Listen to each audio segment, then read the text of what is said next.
ನಮಸ್ಕಾರ ರೀ ಸ್ನೇಹಿತರ. ಇವತ್ತು ನಾವು ನಮ್ಮ ಮನೆ ಒಳಗೆ ಏನು ಮಾಡಾತ್ತೇವೆ ಅಂದ್ರೆ ಸಕ್ರೆ ಗೊಂಬೆ ಮಾಡಾತ್ತೇವೆ ರೀ. ಒಂದು ಡಬ್ಬಿ ಸಕ್ರೆ ತೊಗೊಂಡೇನ್ರಿ. 1 kg ಆಗೋದಿಲ್ಲ ರೀ, ಅದು ಸ್ವಲ್ಪ ಕಡಿಮೆ ಐತಿ.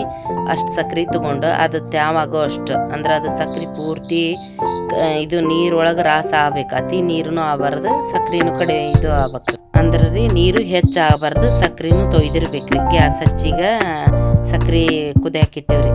ಒಂದು ಸ್ವಲ್ಪ ಕುದ್ದು ಪೂರ್ತಿ ಆಣ್ ಬರೋ ಮಟ ಅಂದ್ರೆ ಒಂದು ಸ್ವಲ್ಪ ಚಮಚದಲ್ಲಿ ಹಿಂಗೆ ಹೊಳ್ಳಾಡ್ಸ್ಕೊತ ಇರ್ಬೇಕು ರೀ. ಹೊಳ್ಳಾಡ್ಸ್ಕೊತ ಇದ್ದು ಮತ್ತು ಅದನ್ನಷ್ಟ ಬಿಟ್ಟು ನಾನು ಸಕ್ರೆ ಗೊಂಬೆ ಇದನ್ನು ಚಟ್ಟನ ಏನು ಮಾಡಿದ್ದೆ ನೀರಾಗ ಮೊದಲ ತೋರಿಸಿದ್ದೆ. ಈಗ ಅವನ್ನ ಜೋಡಿಸಿ ರಬ್ಬರ್ ಹಾಕೋಕತ್ತೇವೆ ರೀ. ಈ ಪೂರ್ತಿ ವಿಡಿಯೋದೊಳಗೆ ಹಾಕೇನ್ರಿ ನಾನು ಹೆಂಗೆ ಮಾಡೋದು ಏನು ಅನ್ನೋದು. ಒಂದು ಸ್ವಲ್ಪ ವಿಡಿಯೋ ಲಾಂಗ್ ಆಕತ್ರಿ, ಆದ್ರೆ ನೀವು ಕರೆಕ್ಟಾಗಿ ನೋಡ್ಕೊಂಡ್ರಿ ಅಂದ್ರೆ ಒಂದು ಸಾರಿ ಮಾಡಕ್ಕೆ ಬರ್ತೈತ್ರಿ ನಿಮ್ಗೆ. ಈ ಥರ ನೋಡ್ಕೊಂಡ್ರಿ ಅಂದ್ರೆ ಮಾಡಕ್ಕೆ ಬರ್ತೈತ್ರಿ ನಿಮ್ಗೆ. ಇದು ತೇರಿಂದ ಐತ್ರಿ. ಇವು ಒಂದು ಗೊಂಬಿದು ಒಂದು ದೊಡ್ಡದೈತ್ರಿ, ಒಂದು ಸಣ್ಣದೈತ್ರಿ. ಇವನ್ನ ನಮ್ಮ ತಮ್ಮ ತಂದು ಕೊಟ್ಟಿದ್ರಿ. ಎರಡು ಸಿಸ್ನಾಳದಾಗ ತಂದಿದ್ದು ರೀ. ಬಾದಾಮಿ ಒಳಗೆ ಸಿಸ್ನಾಳದೊಳಗೆ ಸಿಗ್ತಾವಂತ್ರಿ ಇವು. ನಮ್ಮ ತಮ್ಮ ಸಿಸ್ನಾಳ ಶರೀಫಜ್ಜನ ಜಾತ್ರೆಗೆ ಹೋದಾಗ 2 ತೊಗೊಂಬಂದಿದ್ದರಿ. ಒಮ್ಮೆ ತೇರ್ನ ಒಂದು ಸಣ್ಣ ಕೆಂಪು ದಾರ ಐತಲ್ಲ ಹಾಕಿದ್ದು ಅದನ್ನು ತೊಗೊಂಬಂದಾರ್ರಿ. ಈ ವರ್ಷ ಹೋದಾಗ ಇದನ್ನು ತೊಗೊಂಬಂದಾರ ನೋಡ್ರಿ, ಸಕ್ರೆ ಗೊಂಬೆ ಚಟ್ಟನ. ಮನ್ಯಾಗ ಮಾಡೋದ್ರಿಂದ ಭಾಳ ಚಲೋ ಆಕತ್ರಿ ಸಕ್ರೆ ಗೊಂಬಿದು. ನಾನಂತೂ ವರ್ಷ ಮನೆ ಒಳಗೆ ಮಾಡ್ಕೊಂಡು ಹೋಗ್ಬಿಡ್ತೇವೆ ನೋಡ್ರಿ. 1 kgನೂ ಪೂರ್ತಿ ಆಗಲ್ಲ, ಸ್ವಲ್ಪ ಕಡಿಮೆನ ಮಾಡಿರ್ತೇವೆ ರೀ. ಕೆಜಿದು ಮಾಡಲ್ಲ. ಎಷ್ಟು ಒಂದು ಅರ್ಧ kg ಎಷ್ಟೋ ಗೊಂಬೆ ಅಕ್ಕವ್ರಿ, ಭಾಳ ಅಕ್ಕವು ಗೊಂಬೆ ಈಡ ಬರ್ತೈತ್ರಿ. ಈಗ ಮಾರಾಕ್ ತಂದಿದ್ವು, ಆದ್ರೆ ಹಸಿವು ಇರ್ತಾವೋ ಆಗ ಇದು ಮಾಡ್ತಾರೆ. ನಾವಾದ್ರೆ ಮನೆ ಒಳಗೆ ಒಟ್ಟು ಕಂಪಿನ ಸಾಮಾನು ಹಾಕಿ ಏಲಕ್ಕಿ ಲವಂಗ ಜಜ್ಜಿ ಹಾಕ್ಕೊಂಡು ಮೊಸರು ಆಗಲಿ ಲಿಂಬೆ ಹಣ್ಣು ಆಗಲಿ ಒಂದು ಸ್ವಲ್ಪ ಹಾಕ್ಕೊಂಡು ಮಾಡಿದ್ರೆ ಭಾಳ ಟೇಸ್ಟ್ ಅಕ್ಕವ್ರಿ. ತಿನ್ನಕ್ಕೂ ಟೇಸ್ಟ್ ಅಕ್ಕವು. ಮಾಡಿದ್ದಕ್ಕೂ ಒಂದು ನಾವು ಮಾಡೇವಿ ಅನ್ನೋದು ಒಂದು ಇದು ಇರ್ತೈತಿ.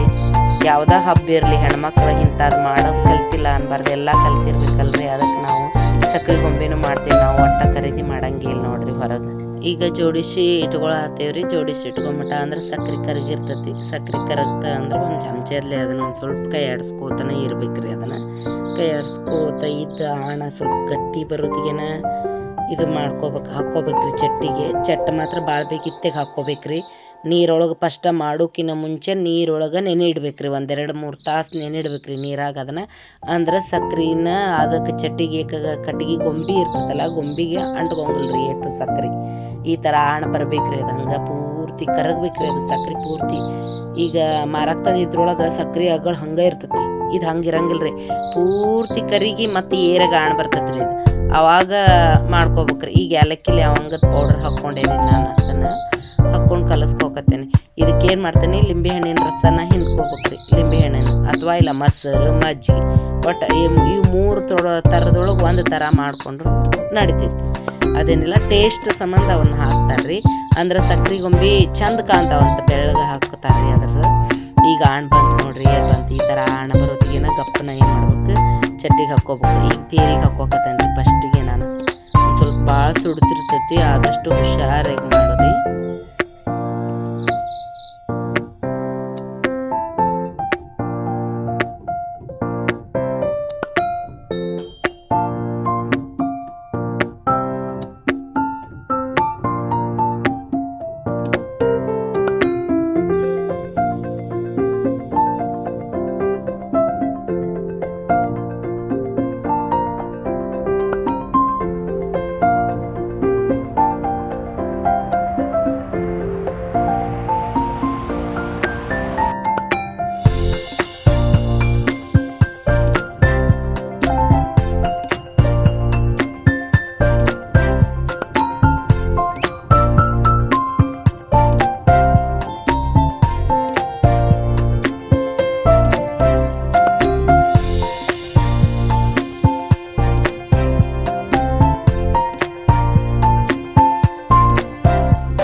ಗೌರಮ್ಮಗೆ ಬೆಳಗಾಕ ಸಕ್ರೆ ಗೊಂಬೆ ರೆಡಿ ಆದವ್ರಿ. ಈ ವಿಡಿಯೋ ನಿಮ್ಗೆ ಇಷ್ಟ ಆಗೈತಂದ್ರೆ ಸಬ್ಸ್ಕ್ರೈಬರ್ ಆಗ್ರಿ. ಇದೇ ಥರ ಬೇರೆ ಬೇರೆ ವಿಡಿಯೋಗಳನ್ನ ಮಾಡಾಕ ಸಪೋರ್ಟ್ ಮಾಡ್ರಿ. ಹಾಗೆ ಈ ವಿಡಿಯೋ ನೋಡಿದ ಎಲ್ಲ ಸ್ನೇಹಿತರಿಗೂ ಧನ್ಯವಾದಗಳು ರೀ.